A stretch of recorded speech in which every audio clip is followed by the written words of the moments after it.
Welcome, everyone. Today is Friday, October 14th, and this is a meeting of the Topeka City Council's Public Health and Safety Committee. We have a 2-hour meeting scheduled, focused on preparing for bringing in the policy sections of our Change Our Culture of Property Maintenance initiative, as well as a quick commercial for Saturday's wrap-up celebration event for our Summer of Mowing. To get started, I will call the meeting to order and then I'm Karen Hiller from City Council District 1. I will ask my 2 colleagues that are on this meeting to introduce themselves. Christina Valdivia Alcala, District 2. Neil Dobler, District 7. And I think unfortunately we're missing Councilman Duncan from District 8 today. He's on vacation, but it is his anniversary, so whatever. We will go and he'll get a chance to watch these proceedings.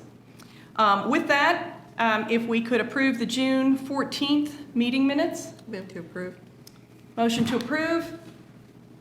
Second. Any discussions, questions, additions, corrections?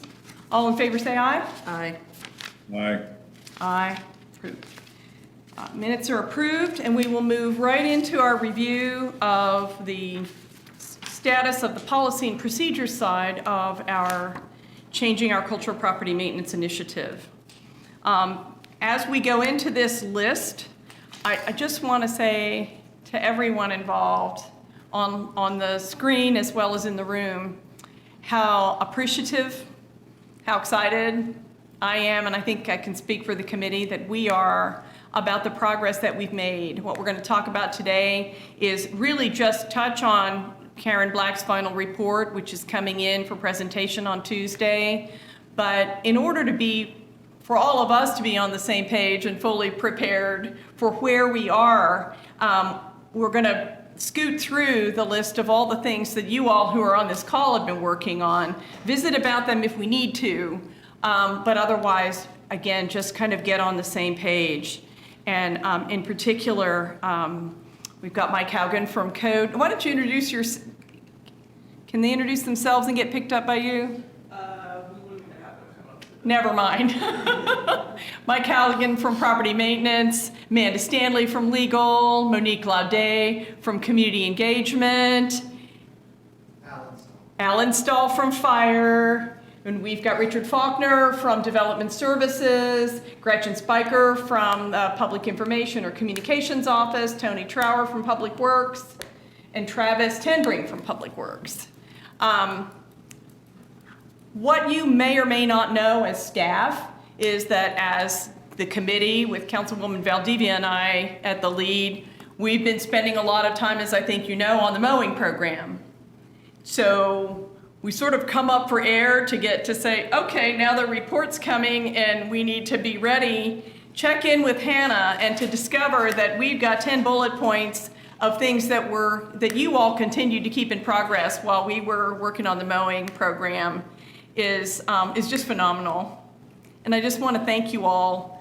I'll look into the camera for those of you who are to my left. This is still weird for me, but thank you. You're appreciated. And city manager, who was then admin and finance director, helped us make sure we had Hannah Ulrich, whom I did not introduce, as a special assistant to this committee to get this going. And Hannah, I don't know what we would have done without you, and it's been superb. So just as a prelude to all this, scooting through these reports, it's just been phenomenal. And part of the Change Our Culture that we were taking on was to get people in the community to do more for themselves and each other, as you all know. But the interdepartmental nature of what we've done here is also something that hopefully feels as good to you as it does to us. So with that, any more comments you want to say on the introduction? I would just add, thanking everyone again for all the hard work. I think that seeing this come to the beginning stages of what we believe would be, a fruition, this bodes very well, I think, for the city, if we can all work together to push this through, and for the future of the city. And I believe that there is that commitment on council to work hard on this. I believe that there is excitement in the community, our NIAs, renters, landlords, et cetera, that are waiting to get a hard look at what this rollout of this component will be. And this is a very exciting time, and I'm really glad that we're going to be moving forward today. Thanks. You're welcome. Neil, you want to throw in anything before we move on? No, I'm good. Thanks, Chair. Okay. For our item number 3, which is titled Changing Our Culture of Property Maintenance, the first item is the review of the final report by Karen Black from May 8 Consulting. Again, I'll start with a thank you because I think everyone on this call, all the staff who are on this meeting, did preliminary review and feedback for that. That was really important. And so we appreciate it. We on the team, Christina and I did as well, but it made a difference. Hopefully you all have now received a copy of the very final report. It shouldn't look too much different than what you saw before. So I did not really want to dwell on it today, but what I do want is this committee is set to meet what Karen Black is presenting on the 18th, and then we're meeting immediately a week after that on the 25th to kick into gear and start moving these pieces forward. So if you all would review it one more time, ideally by Friday, but if that doesn't work, I mean by next Friday, if that doesn't work, this is my speech for the council. If you can get it done during the week next week, that'd be great. Otherwise, no later than Monday the 24th, so that if there are any corrections, direction from you, that wasn't on our list of 10, let's make sure we get that done. That would be really helpful to us as a committee, so that we make sure we have everything that needs to be on our to-do list on it. Any comments from the committee or anyone else about the report?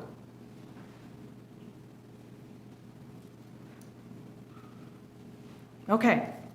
Well, we'll move right on then. You should have a copy of not only that final report, but her, I think it's a 19-slide PowerPoint that she's planning to use to present it, so in your packets.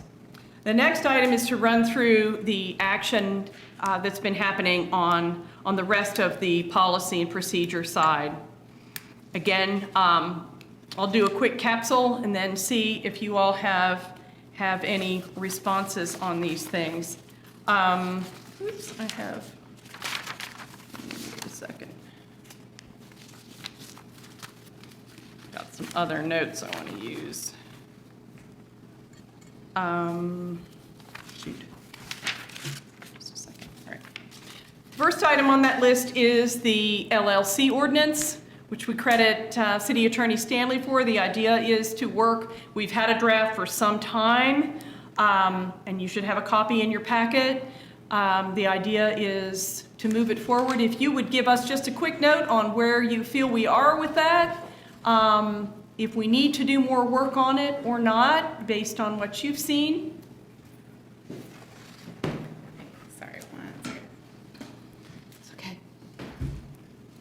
Find somewhere to dump my crutches. Just don't jump up because you're on the second one too. Fair enough. I think I'm on the first 3 in a row, so I'll just.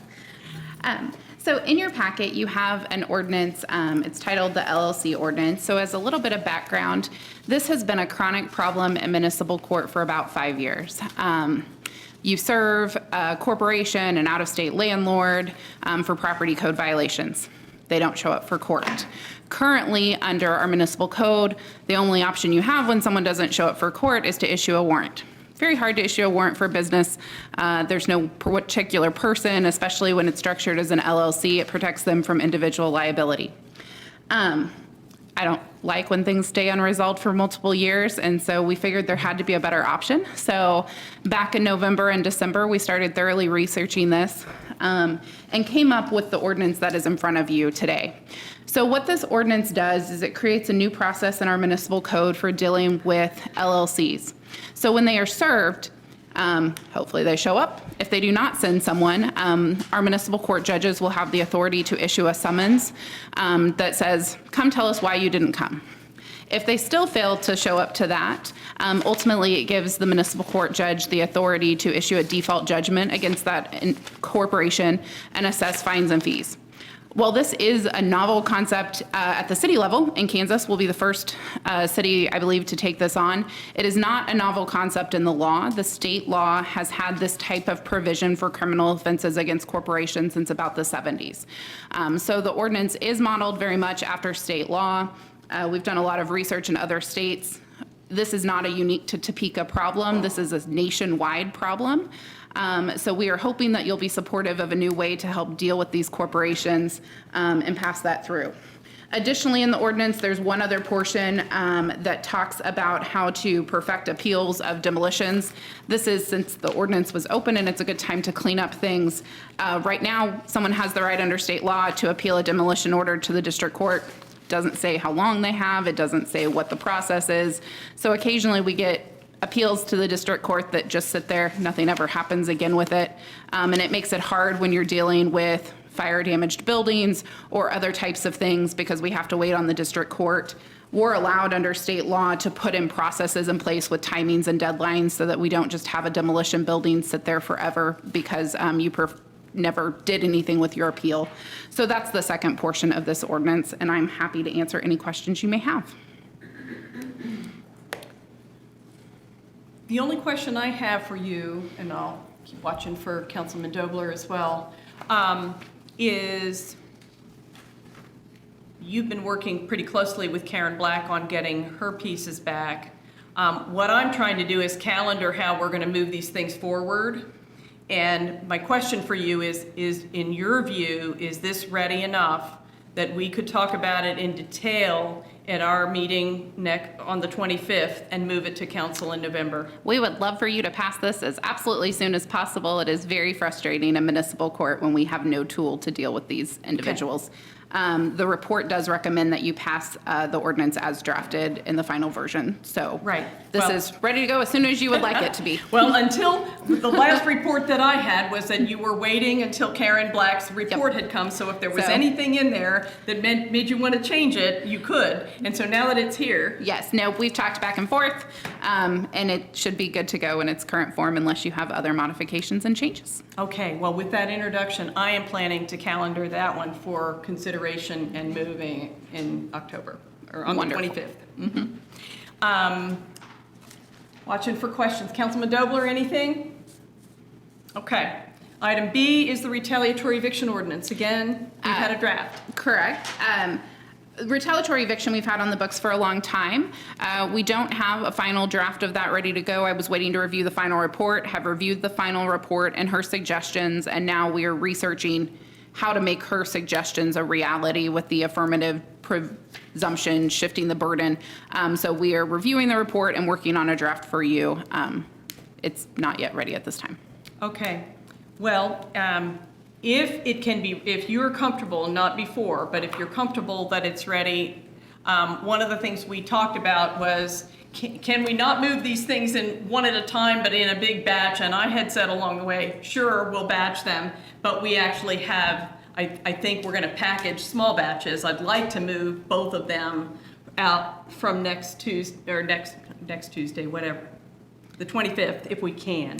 If it's not ready, that's okay. I think that would be an ambitious deadline for me, All but right. I will do my best. That's, I don't want you So- to rush it. I'm trying to balance the move them together, not one at a time, and getting them moving. So it's fine if it's going to take a little longer. Spoiler alert is that what I'm looking at is particularly calendaring those, and you'll hear me, I have some ideas for each one of them, but if we can move a couple of them out in October for council in November, other ones that need some work, if we can work on them from the end of October through into a meeting. What I'm thinking is that we will not have a meeting in November so that people can work on things and get them ready, and then bring those things that we have a goal of finishing by December back to set a December meeting, get them ready, and push them out so the council can vote on that batch in January, with the idea that as much as possible, if it's policy, we've got it done by the end of January, or if not, in February so that all that stuff is in place before March when the growing season starts again. And correspondingly, we'll work on whatever debriefing on the mowing program and planning what we're going to do for next year for that in that same rhythm of time. We will do our best to prioritize it. We were waiting on the final draft to make sure that we got it right. This is one that's gone back and forth a lot during the process with Ms. Black. That's good. That's what it was there for, right? And speaking of that, actually, Hannah, I skipped over, but can you give us an idea of whether with this final report from Karen Black, are we done, or is there something else coming? Sorry, not a very convenient place to sit. We still have the finalization of the action plan. So the first list of the 11 items and some preliminary action components are included in the final draft. The detailed analysis on that, on when and who and how, is still going to be worked on coming this next month once the council adopts the 11 recommendations as presented in the draft. Okay. Because I was hoping that November work time would work for getting her last step of action steps together so that, again, we can start with a preliminary list in October, but by December, we've got them melded, got whatever we can pushed out, and the rest of it we've calendared for 2023. That shouldn't be a sound good? problem, assuming there's no major modifications to the 11 recommendations or additional steps that are needed. The vast majority of those should definitely have an action plan no later than November so that we can start to report out and take the step-by-step and give you better dates. Great. Well, we know that there's going to be some overlap with the 10 that everybody's been working on, which, again, I'm excited about, but thank you for that. So we still have one more round with Karen Black once the report's accepted. Yes, ma'am. Okay, thank you. City manager, are you wanting us to, and I'm sorry, I'm back up to that one again. Are you wanting us to actually take, rather than just hearing the report, have the council vote to adopt the 11 initiatives or the report? If you're not sure, that's okay too. I haven't asked you. I guess I'll defer to the city attorney as to whether or not that's required. All right. If it's not required, I don't see the need to. I wasn't expecting a vote on it, but I when you said that, I thought, oh, okay, I missed something. It's probably terminology, to make sure the entire governing body is supportive and there's not additional initiatives that we want to include or modify before having staff take action. Okay, So I that's, apologize for the terminology. Yeah. okay, well, then we're clear and asking giving the council that direct presentation, giving them a week, a little less than a week, to read it and give us any feedback for things that they think might be missing, should be able to stay on my timeline, right? Yes. Okay, thank you. All right. Next is vegetation, which includes city attorney and the property maintenance staff. Forestry has had a chance to work on some of those pieces or look at them. Bring us up to date. Okay, so at your last meeting, you had essentially finalized the ordinance piece, the rest of the policy and procedures. I will turn over to the expert. I did want to know, I didn't see it in your packet, and I believe you had left it as a question mark at the last meeting. But Councilwoman Nager had asked for an amendment dealing with native plants.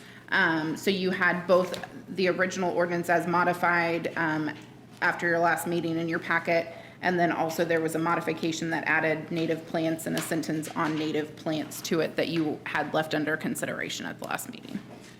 My thought was that we would work that at our meeting on the 25th, that would be what would take maybe most of our time, those moving parts to talk about not only I need to look again at whatever the last version is that you have, but you know, there were some things I really wanted to caution people to look at and study, like the distance for how far in you needed to mow from the right-of-way, if at all, things like that, we had looked at them initially, but have not, as far as I'm concerned, worked the bill, if you will, particularly since the staff has spent so much time on it. So if that works for you. Absolutely, I will put it on my calendar. Okay. And I will turn it over to Mike Haugen, who has all the in-depth details with forestry. Unless you have other questions for me. Sorry, I shouldn't move first. I apologize. Questions? Okay. Questions, Councilman Dobler? Okay.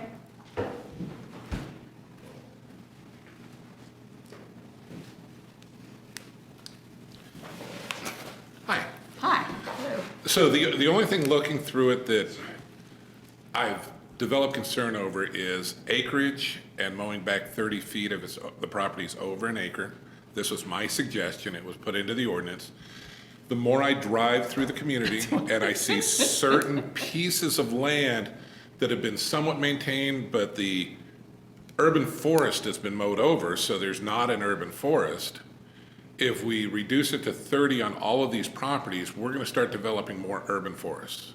There's going to be trees growing up in some of these properties, and pretty soon you got an entire acre to 2 acres of nothing but woods. And there's nothing wrong with having that, except I don't think we want to increase our acreage of forest within the city, because when it's time to develop that property, it's very expensive to clear a forest.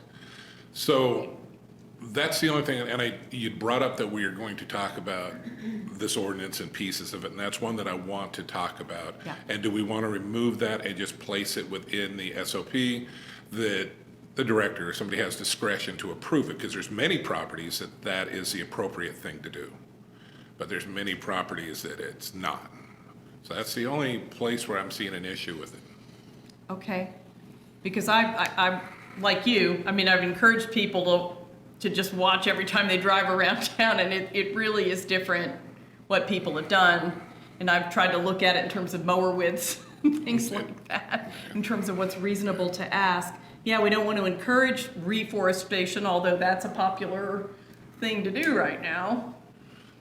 And we do need to look at the let's see, who is it? Shawnee County Extension, I guess, that has worked with Councilwoman Nager and prior to that with us about making sure we were allowing for native plants within reason Absolutely.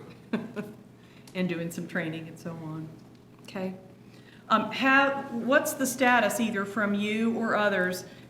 Somewhere along the way, I had asked to have the forestry ordinance pulled, so I think that's part of our packet today.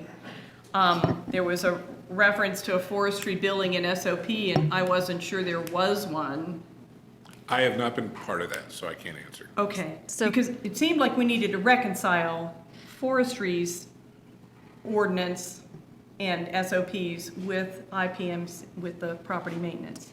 So we've done a preliminary look at the forestry ordinances, and there doesn't appear at this point to be anything within the SOP or the ordinance to be adopted.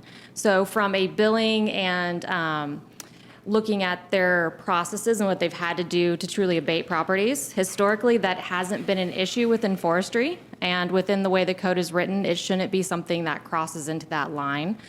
So pending the final adoptions of the vegetation ordinance, Okay. we'll revisit to make sure there's nothing else to adjust. But at this point, we haven't identified anything. Out of the last few years, and I believe that we have Travis or Tony on that can speak to it a little bit more clearly, we haven't had to abate property as far as Travis can recall. So we've given notice, but they have taken it upon themselves to mitigate from a forestry perspective. So there shouldn't be any additional changes that we're aware of. The ones I'm aware of that I deal with frequently are vegetation on the alleys, and that people haven't taken care of them, and then forestry shows up and trims them when they weren't expecting it, also uses herbicides that kill their gardens. And then, this is way early on in this conversation, we talked about the issue of billing, and maybe it's because they haven't done any noticing and abatements, but if we cross over and say, and update this and say, you're responsible, we need to refresh with you, you're responsible to take care of any vegetation on the alley, let's say, or in your side yard, anywhere on an easement, we're not gonna come and do it for you for free. How do those interface? We need to let people know, of course, but my understanding was they didn't, maybe it's just that they never needed to bill anybody, but that there wasn't an abatement and billing process on the forestry side like we had on the property maintenance side. There is, and it's within the ordinance that if they have to abate, we can bill back. So the alleyway is really when we go in and trim or we address issues, it's the overhang over the public alley. So forestry will not go onto private property and they will not go into private space, but they do have to go through and they have to trim up so that as trash trucks or other vehicles, even our own city vehicles, when we go to do alley maintenance, enter that, they're not having issues with a bunch of overhang. And obviously the details we can get into a little bit more with forestry once we have the final ordinance for vegetation to make sure there's not any additional overlap. But that's the only area in which they truly abate, which we don't charge back to the resident because that is in the public, essentially alleyway on the overhang. Well, I will say that what's happened in, and again, I have an old district with alleys everywhere, is that because forestry comes, people have begun to think it's not their job, that they don't need to go back behind their fence. That either it doesn't have to be done or somebody else will do it. And so that changing it, once we have it that it's a violation, that the overgrowth shrubbery and trees and vines are a violation of the property maintenance ordinance, then the two of them do overlap because there's no need for forestry to trim them if they shouldn't be there at all, right? I will have to defer to the final code when we get that revision done to make sure that we are following it. But yes, absolutely. If there's a piece to where it is saying that we are no longer responsible for the public overhang, then, and that's the property owner's responsibility, we'll definitely make that modification. Well, if you all could think about that before we meet on it on the 25th, because the issue is, how do we reconcile those two? How do we, people, as we know, on lots of code things, they decide what we really think by standing in their yard and looking up and down the block to see if what other people are doing. Then they decide whether they've been singled out or not and whether they should do it or argue about it, right? So that's the interface, I guess, that I was expecting. We've What do had we do? conversations, absolutely. We'll have another one before the 25th to make sure that there's nothing that we've missed or has been overlooked at this point, so that we can have that discussion then. Because what had struck me out of those initial conversations was maybe we could just use a single billing process, a single noticing process that looked the same, since it was about the same vegetation, that sort of collaboration on and efficiency, one might say. So awesome.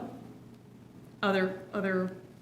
I'm good. All right. I mean, I didn't know if the next one's me or not, so I didn't. It probably is. You stay right there. Let's make sure. Tony and Travis, do you have anything to contribute before we move on?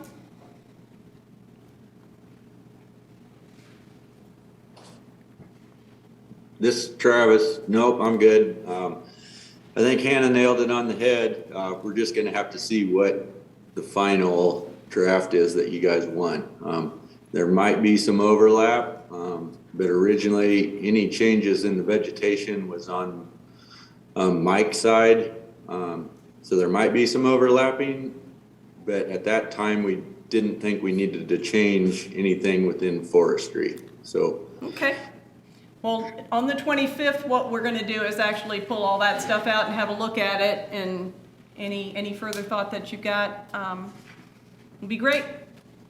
Thank you. And I would agree with that too. So, yeah, Hannah nailed it right. I mean, because the forestry, normally we just go in and trim back the right of way, but I totally understand what you're saying with the overhang from the property into ours, and we are trimming that. So, yeah, we'll meet with them and we'll get this worked out.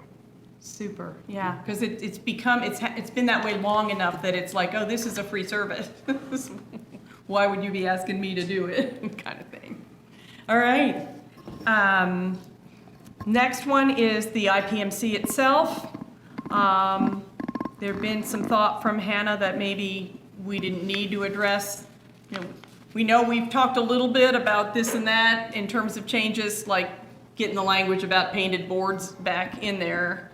Yet, part of what's coming out of Karen's report is, I think, and I need to look at it again, but either way, we've talked about it, is a growing trend in different cities to not require a vacant property be boarded at all.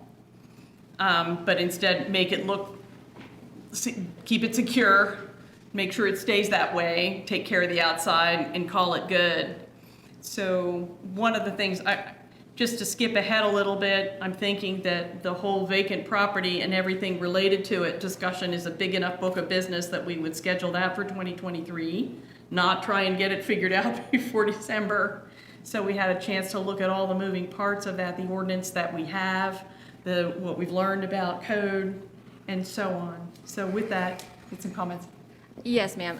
That's one of the items that we did kind of put on hold from an internal staff perspective, pending the final results to revisit once that's complete. So I know there's been a lot of preliminary conversation in a lot of ways, and we had a lot of conversations with Karen Black when she was here regarding different items under that code. But until we had the final draft, the staff kind of put that to the side, and pending those, we'll revisit that and come up with a timeline as part of our action steps. So absolutely. Super. Well, and I think you would agree, if we're going to try and push, really work on vegetation to get it done before December, to have, and the other two pieces at least out.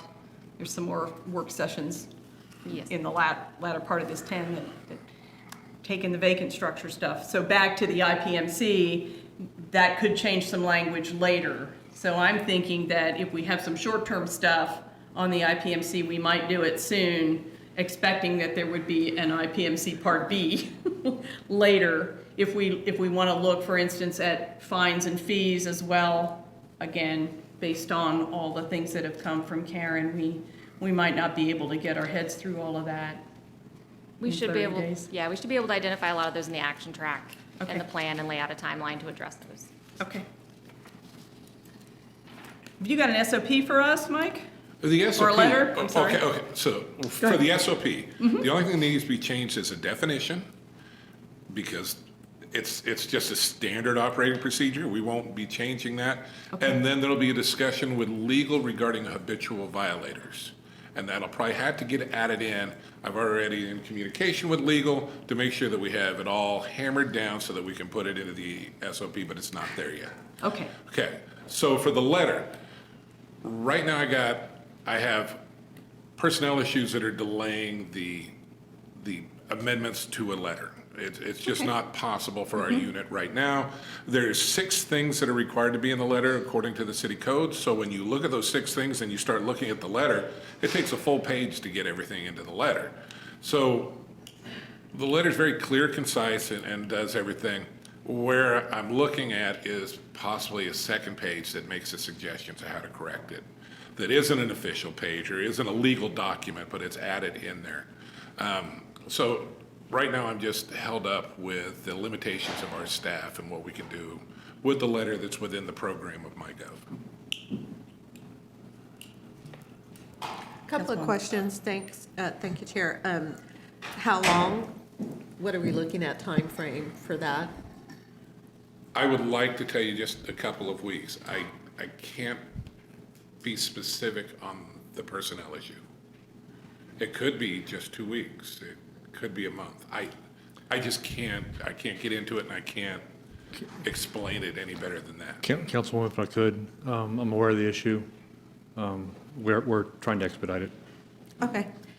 And also, is one of the things that we're working towards is tone in the letter as well, which Sure. has been extraordinarily problematic within the city, in No, any number of ways. I fully understand, and I had to find a way to use that tone and also get what's required and keep it legal. So it's just a balance, and it's one where we're gonna sit down with more than just my office, because what I think is a nice letter, you might read it and not like it. So we're going to have to find a happy balance of what gets everything legally across, encourages the people to comply, and is palpable to the community, or at least a little more than it is now. Okay, thank you.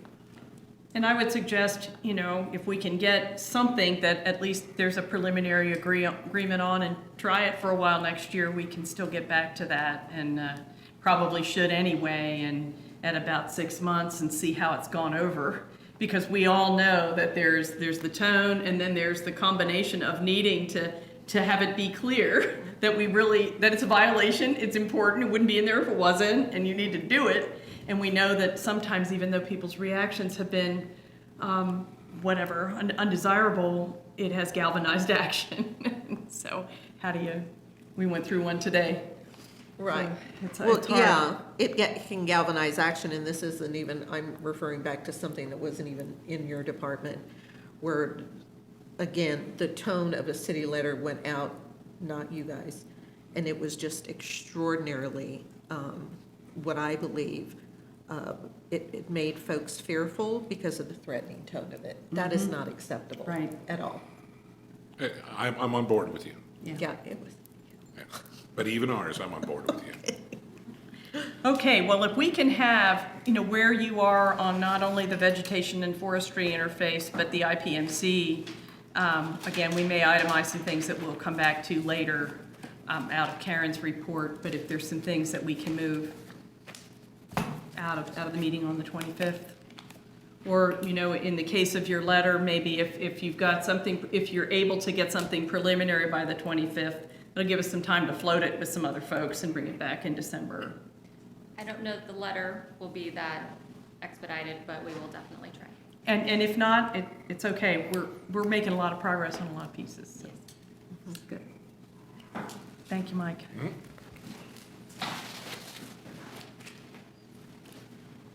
Again, Councilman Dobler, anything? Okay. Next up, fire inspection. New partnerships, new action. We like it. Okay. Number 5 is the multi-unit property inspection. So you already started that on your own. Give us an update. Yeah, so I'm in partnership with Mike Haugen and downstairs in our building, we have begun to work through building a partnership where we partner a fire inspector with one of their code inspectors to do inspections on those properties, to do a whole inspection. So we not only look at fire code, we look at all of the other codes as well at the same time. That is still something that's in progress and being developed. But we look forward to having that done, hopefully by the end of the year for next spring, to look at some type of implementation on that. Okay. So when you say by the end of the year, so what I had penciled was that you were already working on it, I knew, and that maybe we could get a report from you at our December meeting of, with something that looked final? Yeah, I would like to have at least something for you to review, a very serious draft that has been through Okay. both of our agencies and through city manager, so yes. Okay, that sounds great. Before you leave that seat, any more questions about fire inspections? I think Councilman Dobler, that may be a little new news for you. We'd heard it along the way. Our work group here. Okay. Quick question though, while you're still there on that one. You started it out kind of lowballed and just did it. How's the reception going? So, yeah, that's actually been relatively well received, what we've been doing with our multifamily housing.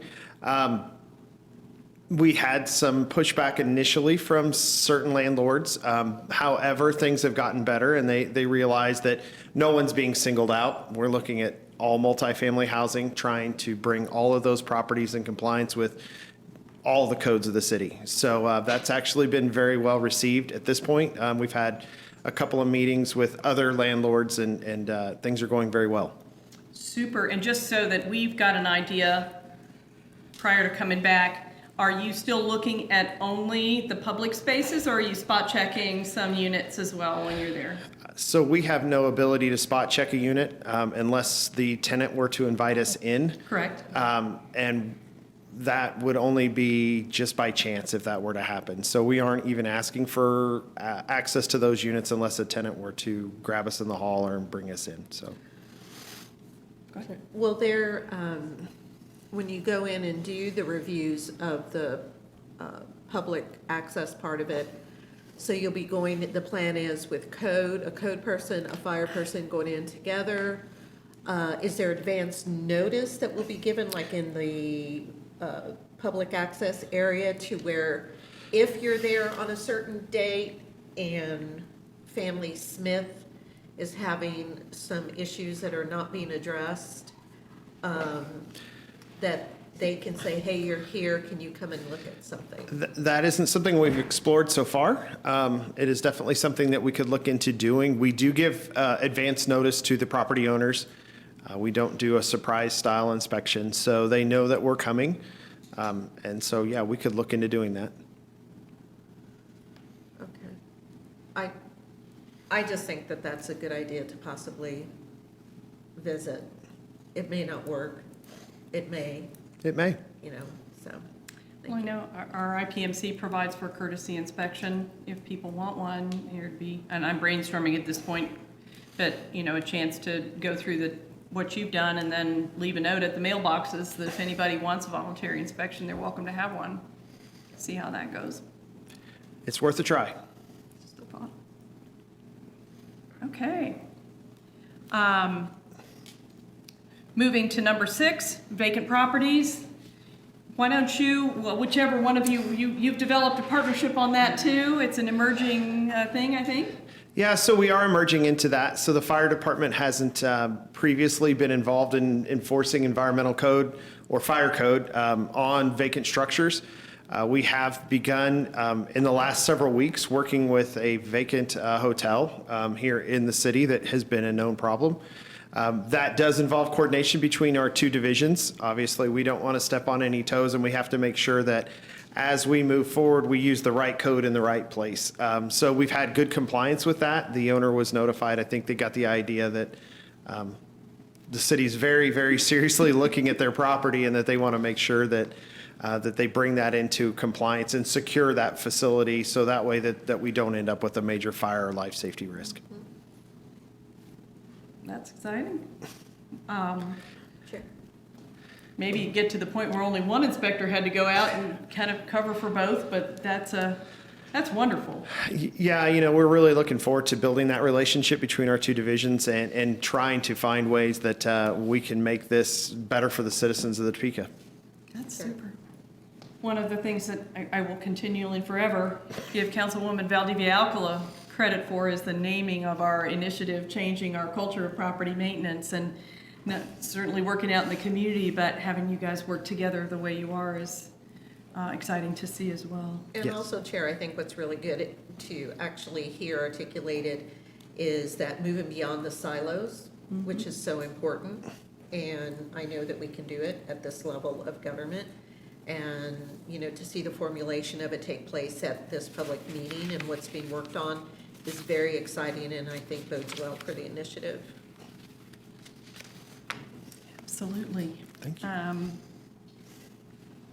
I had penciled on my working version of this one that when we get back to it, probably next year, and maybe once we reconcile with Karen's final list, they'll probably be there, but, you know, reviewing our vacant property ordinance, especially looking at treating vacant properties differently, just like we've talked about treating low-income owners that can't fix versus differently than people who could and should have. And also talking about the tax sales, you know, kind of the whole 360 on how we best make sure the vacant properties are mothballed, kept safe, and that we deal with them if they're not, so. Anything to add to that one right now?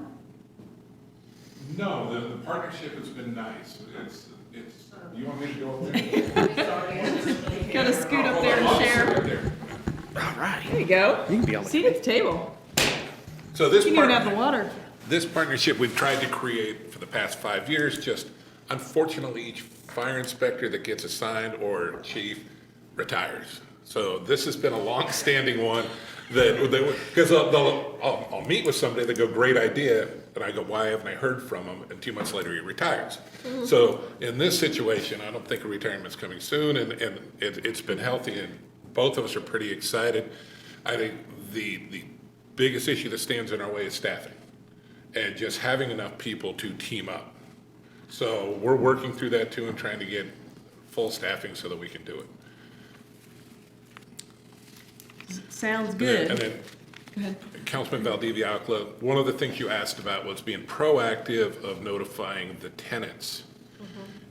One of my visions in the future, when we can have enough staffing to move forward, is to have a proactive multi-housing family unit that we would send notice out to all the tenants to say, hey, if you have a violation, please let us know.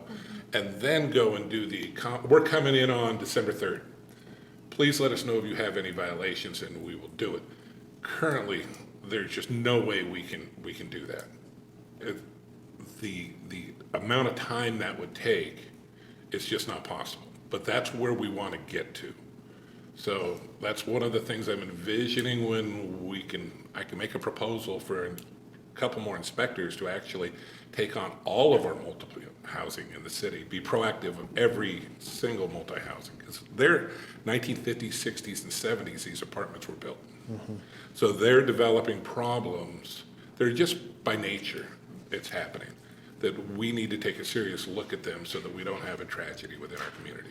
Well, I think it's going to be really important, as, you know, we know that we have to be so tight and careful with the budget, but if we look and see long-term what the cost could be, right? What the continued stream of people not being able to live in these locations because they are so, not all of them, but some of them are just so beaten down and have to be, you know, dealt with accordingly. I think taking that longer view, I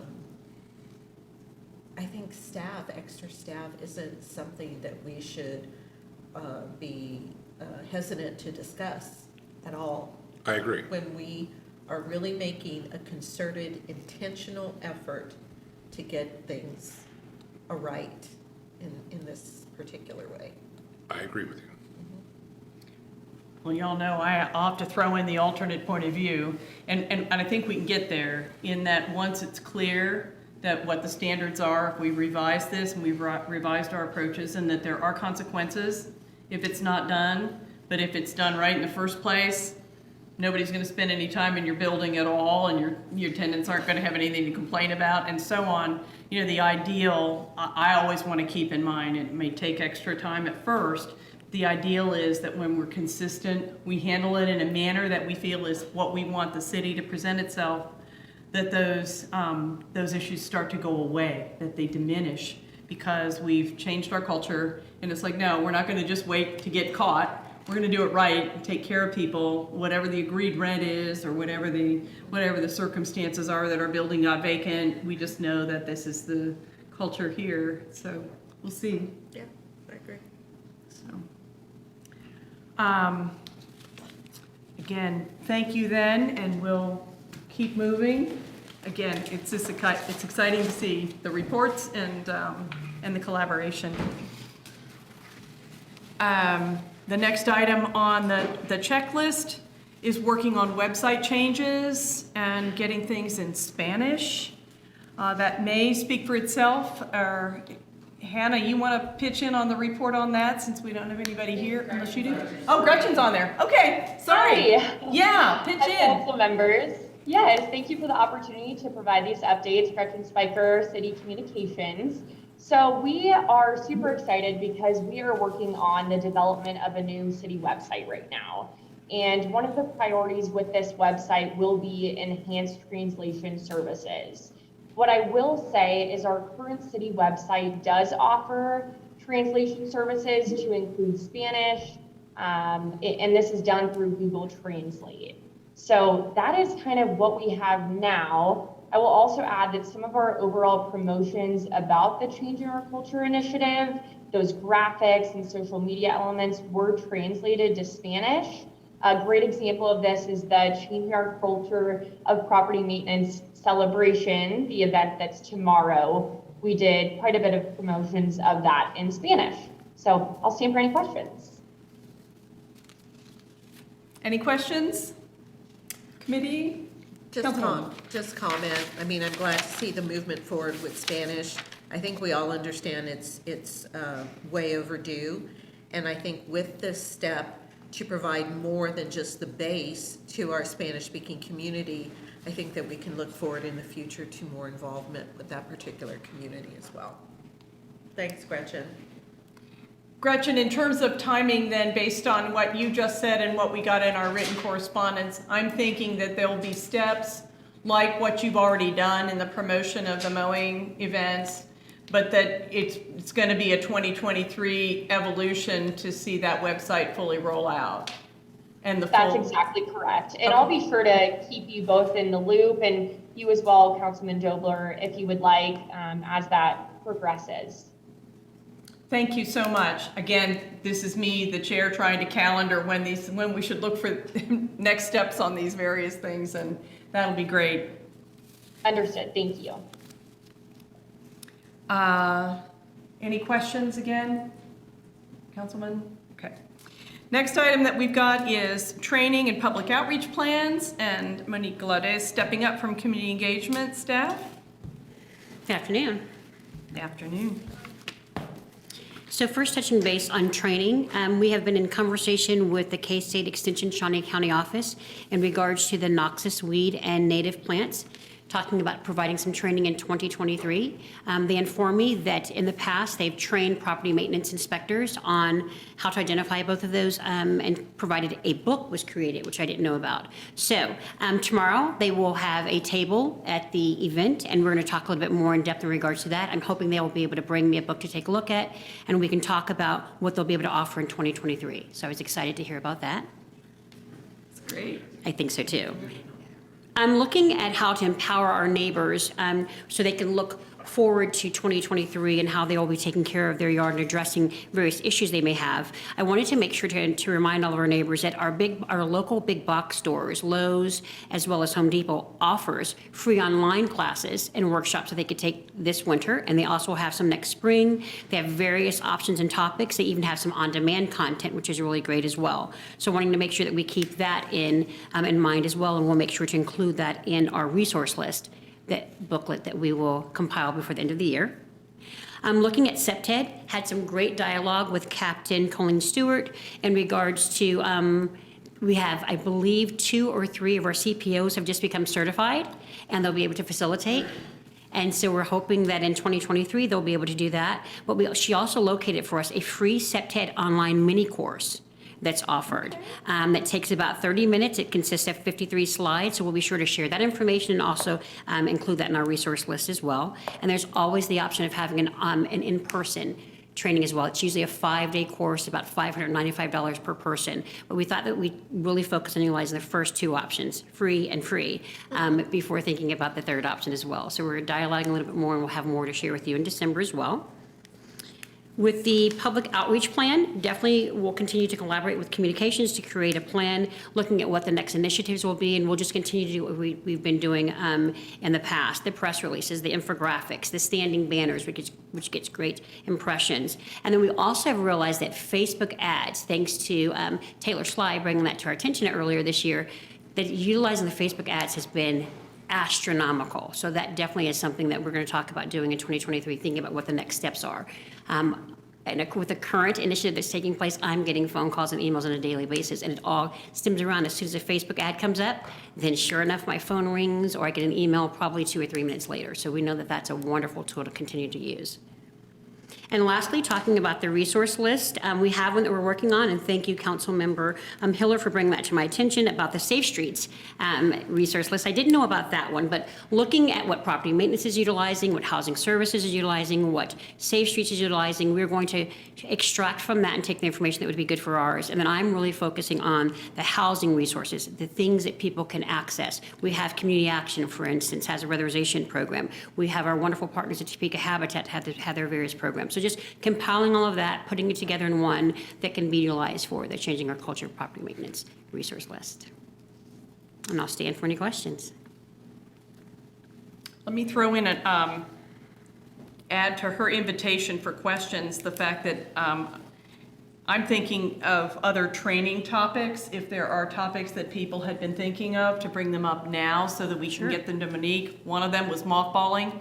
We were going to add, there's a checklist that the state has put out that people have used for a long time, but as we move into vacant properties, if that mothballing, in any training could be something that we have as well, it'll help us prepare better for that conversation. Are there questions or other topics that people want to make sure are in a resource list or in training at this juncture? And that's, I'm inviting that from the committee, but also anybody else who's in the audience or virtual audience as well.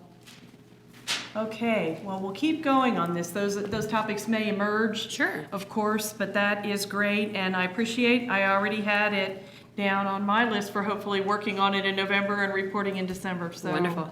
Works for us. All right, thank you. All right. And last but not least, on our list of 10, was the, Richard Faulkner's already live here on our screen, is the rehab, a briefing perhaps, based on the research that staff has done. So why don't you report to us what you all came up with? Thank you. We talked to two of the contractors that are doing it, rehabilitating houses in lower income areas, and they're having trouble with getting contractors to come in and do their work. I made them aware that we have a list of not all work that is done in a home requires a permit. And I don't know if they were really familiar with that list and the things that they can do without a permit. So I need to get back with them and see what type of work they're doing and see how familiar they are with this list and see if these things are the ones that they can do without a permit. There are some things that are so technical in nature, and the contractors have to have continuing education credits, and they have to have some type of master's degree, not master's degree, but master's license. And those types of work has to be done by a licensed individual. But a lot of the work doesn't need to be. So I just need to get with them and see if they're aware of this list and the things that they can and can't do. And if it doesn't work, we'll have to look at another alternative.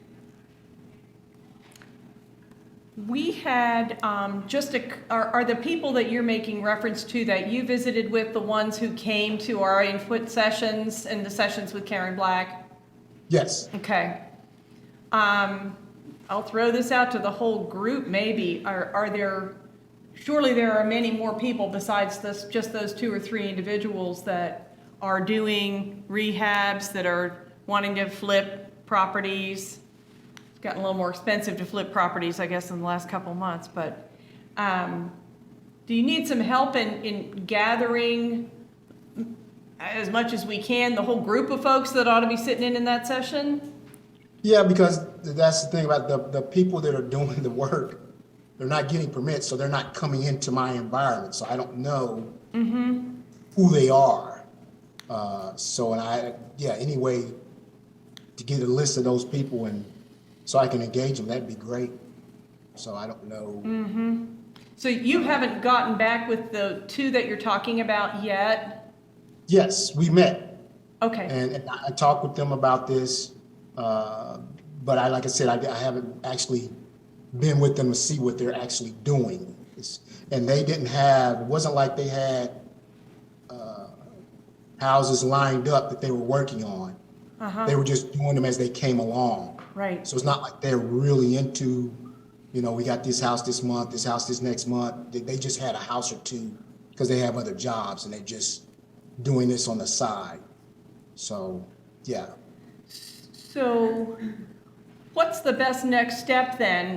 Another visit with them just so that you mutually learn a little bit more, or do we need to add more people? I think the next step is I need to see what they're doing. The next time they get a house and they're going to rehab it, I can work with them and see what's going on. They're not, like I said, this is their side job. This isn't their primary focus. They're not contractors. They have other jobs, and they'll buy a house and then they'll rehab it, and then they'll go along. So it's not a consistent thing for them. So it's a hit and miss. Well, we heard it loud enough and clear enough that we wanted to make sure we addressed it, I know. But it may be hard for us to, maybe we could work with the Builders Association as well and see if they can put something out through a network. Chair, Yes. Director Finder and I are working on a plan. We'll come back to you with it. Okay, thank you. Did everybody hear City Manager? Okay. One of the other things that I learned from someone else that I met after those processes went is there any sort of regulation regarding helpers to the licensed plumbers, mechanical, and so on? Is there? Yes. Yeah, there's certain, a electrician can work with, a journeyman can work with an electrician. It's one-on-one. The same way with the plumbers, it's one-on-one. They can have a helper with them to do that. So you have one licensed person is training a person that wants to get licensed. So you have a master with a journeyman. Because one of the things that, again, it was another young gentleman who's done a fair amount of this work, and he said that the way he worked out some of those things was that he had a relationship with a licensed, let's say, electrician. The example he used was an electrician. So he would do the work that one might say a helper would do and get everything all set up, and then pay a fairly premium amount to that licensed individual to come at the end, inspect the prep work that he'd done, do the final connections and the stuff in the breaker box, and that saved him money, but allowed him to do a lot of the, just running the wire and so on work. So Yeah, that's fine as long as the master's willing to accept the responsibility for all the work that's done. Yeah, that's fine. And I don't know if that's something that one, is something to promote. It seemed like a really reasonable way for somebody who wanted to do some things on an investment property to still have it officially certified by someone who was fully licensed and, yes, would take the responsibility. Correct, yeah. Councilwoman? I'm just thinking, again, this is a long-term program, but maybe some part of this for rehabbers, and I know City Manager said he's working on some things, but maybe take the approach also of having this particular section, which is kind of squirrely, it feels like. Yeah. Have a public campaign, and I don't mean that really intense, but I mean to where you have them on, media, you put things up specific to what can and cannot be done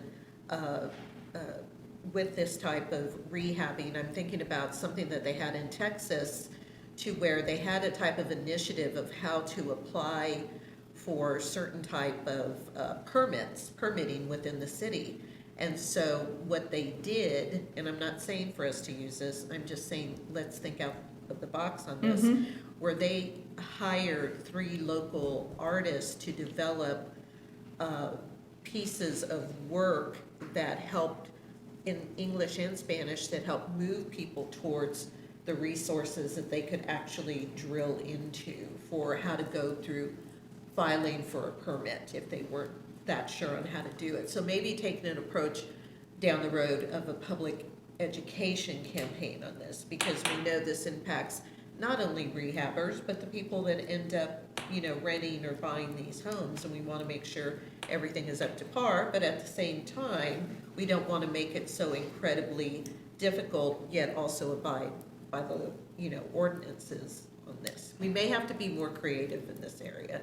Oh, that's really great, and I'm watching. We've got Gretchen, who's doing the redo of the website, and Monique from Community Engagement, who's planning the trainings and resource lists here. And so if those items can be stubbed into those cross-departmental resources, that can help too. I'm thinking too, we set some videos, about 6 or 8 educational videos into the Changing Our Culture website when we set it up. Do we have hit counters on those?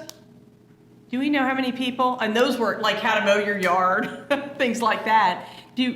Is there a hit counter, or could there be, so we could see how many people are accessing what we've put up? Gretchen? Yeah, Councilman. So those videos were resource videos that we shared from other organizations. And so because they're not ours, we can't measure the unique views, you know what I Okay. mean? So we have not been tracking the view count on those videos. Maybe there's a way to get a hit count on people that, to set up the sections when you redo the page or the website so that we can at least tell if somebody went into the video section. Because some of those were pretty good. I mean, people just Googled them and found ones that seemed appropriate. And maybe Monique indicates she's found some more already. So getting them on certainly the Change Our Culture website, but ultimately mainstreaming them into whatever their long-term location should be long after this initiative is over, I guess is something to think about as well, right? Okay. Well, maybe, Richard, even by our meeting next, on the 25th or December, whatever, for you to think about this conversation even a little bit more and be able to give us a plan for how, and then consult with whatever city manager and Mr. Fyander are working on as well to give us an idea of Sounds timeline. good. Thank you. Yeah, I can do that. Thank you Thank so you. much. All right. All right. Any other items that people have questions about, want to make sure are on the list before we move on today? Hannah, you're smiling. Is that because it's been so good or because you have something in mind? No, I think we're good, and we're done almost an hour early. Look at that, on Friday. We got a couple things to knock out before we wrap up, but yes. With that then, we'll go to item C, and I said a little bit, I'll hand off to my colleague, Councilwoman Valdivia Alcala, to do the pitch for the 15th tomorrow. Oh, come on. Okay, so You've done it we've many been- times, you're good. No, we've been hitting any and all media outlets that will give us any time at all to talk about our event tomorrow, which is going to be a celebration of the end of season mowing, wanting to bring community and people together from across the community, those that have mowed, those that have needed mowing, our groups that, have been helping, like Omni, Gil Carter, T Squared, city people, all coming together tomorrow at Evergy from noon until 2. And we are really excited to have a number of family-friendly activities, coloring and the like, and we have some prizes for children, I do believe. And we also have DJ 151, Ronald Ruiz, and we are really excited in that Karen and I both get our own microphones, and we will be emceeing. And we hope that some city council people will also attend. And we are just looking to have a good time and connect and do PowerPoint or on the jumbo screen, have, some of the huge successes that we have had within the community. And, we're looking forward to it. And we hope that everyone in Topeka shows up. A little spoiler alert on some of what we will share is that we have documentation of over 230 mows that were done that may not have happened without this program. We think it's got a lot of potential to both, we know already that it has inspired people either because they just were kind of checking out to see if there was a free program, but when there wasn't, went and got somebody down the block or somebody from their family. And I think from Monique's report to us, there were even people who said, I don't actually even know who mowed my yard, but it's mowed. So we're good with that too. Shendel Lawn and Landscape, we partnered with Greater Topeka Partnership to plan this whole event, and they were awesome, just so everybody knows. Again, I give my colleague Christina Valdivia Alcala credit for making that original contact. They, as you all know, made a contribution toward contracting with Karen Black, a substantial contribution to getting the study done, but they also have been actively on the front lines involved in helping plan this celebration on the plaza. Stephanie Willem from GTP did all the frontline arrangements. Then Monique's been tremendously helpful, and Gretchen, and certainly Councilwoman Valdivia-Alcala and I have been very actively involved in planning the event itself. GTP made the contact with Shendel Lawn and Landscape, who is the event sponsor and is taking care of the cost for that event. Also is offering not one, but 2 lawnmowers to lucky drawing winners.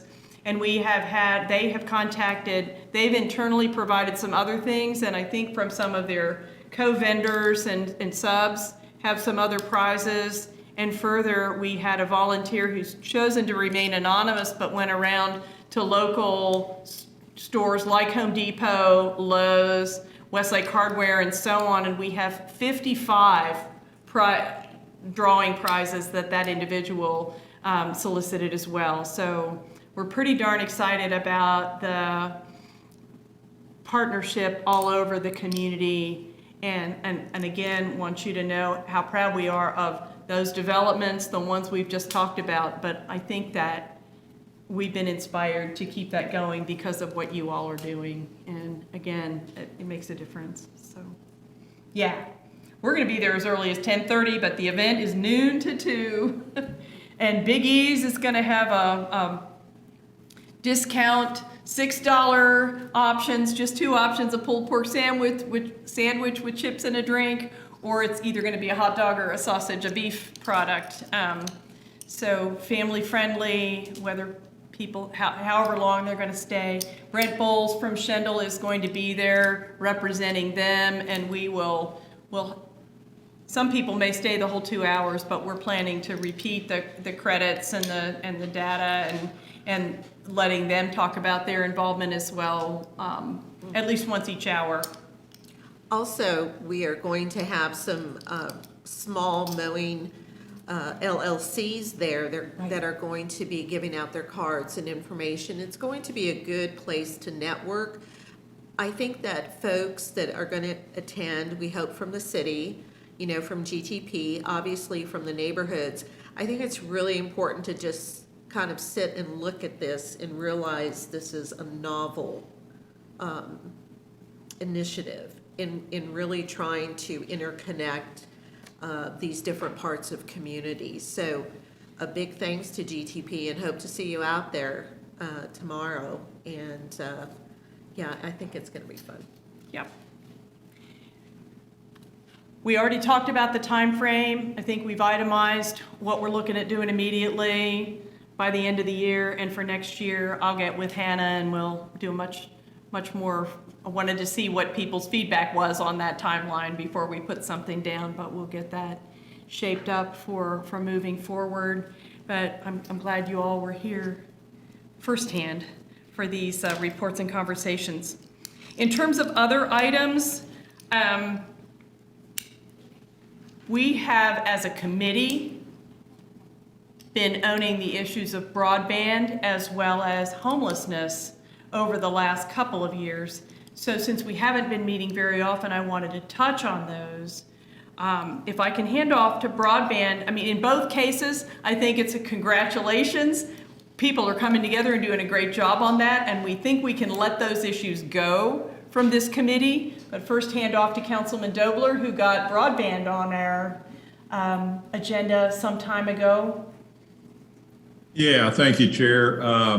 Yeah, I definitely think we can hand off broadband from this committee. I think it's kind of neat that we were able to start something in this committee, ask the right questions, help bring the right people together, and frankly, listen to some people that perhaps hadn't been listened to in the past. And, we all have a lot to do, so it's difficult to continue with every issue that's brought before a council committee. So, yeah, I think we count this one as a success. Thanks to, the folks that stepped forward to take this on. And, maybe we'll get an update once a year or so and kind of see where things are, but probably not necessary to make it an agenda item from here on out. Thank you. Well, and thank you for bringing it to the committee. For those who didn't know, on the council, that the council agenda, what was it, a week ago? That we had a report from that now freestanding committee. So they've got that direct relationship with us as well as the other stakeholders at this point. And some money. That always helps, right? Always does. Exactly. Thank you again. And then on homelessness issues, it appears that those are really kicking up in terms of our housing staff and programs in the community. You've certainly advocated long and hard to, picked up keeping it on this agenda and advocated for Housing First. But it sounds like, again, program-wise and money, that things are moving. Well, the launch is for the Equity Access Shelter, I believe, from the information I received from Corey, is going to be on November 1st. I think it is, and this is something that Housing Services has been working on really hard.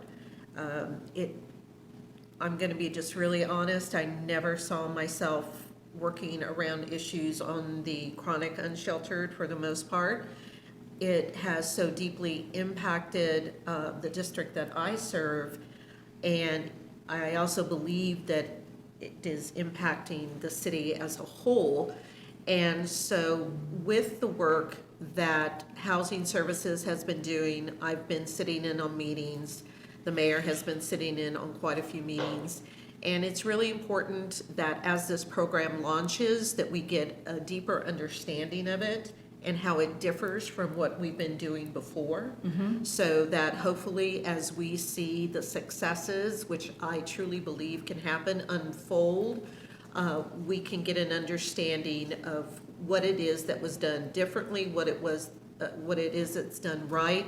And I also believe we can be a model for Kansas, because I do not believe there's many programs of this type that run similar to a Built for Zero, as is happening in over 100 communities across the country. We could be that model, and without the staff buying into it, right, and doing the hard work of having all of the social service organizations coming on board with it that also deal with homelessness and the chronic unsheltered, it would not be possible. So while the city is going to be the one that absolutely has to take the lead, and we have to have champions in this, we also have to understand the vital importance of the organizations that work in homelessness to align with the city to make this a success. So I think that when Corey comes in and does her presentation, I think that we're really going to see some exciting information move forward, and I think that the community is ready for it. That's great. So with that, do you see that this committee, that those reports, let's say in 6 months, would go to the full council, or they would come here? Here, I Okay. think they should. Okay. That's my opinion. I don't know if we have to vote on that or what. Well, I just want to. And then share it with the governing body, of course. Yeah, just, in terms of where they need to look, as well as where we're looking as we wrap up this year and look at what we're laying on our agenda for next Yes. year. It makes sense. It's interconnected with what we're trying to do with changing our culture of property maintenance. It makes sense that that component for the equity access housing to come under this realm as well, because of how it all intersects. So it makes sense. Okay, so mid-year 2023, have a report back on how that's going. Okay. That is all I had. Are there any other issues from the committee? Then I will open it to our staff and public guests as well, if they have any comments or issues. Committee, I see nods. Okay. Staff guests, public guests, anybody else have comment or issues to raise? I can't see them yet, so.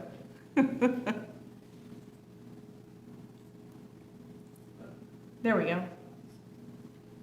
All right. Oh, Liz Toyne is there silently watching. Rochelle Matthews and Mary Feeney, thank you also from staff. Liz, has especially, I know Mary's done some of the legal work in the background, and Liz has helped in a lot of ways on both sides of this initiative for us. So thank you, and thanks for being on board, Rochelle, as well. Without anything further, we're adjourned.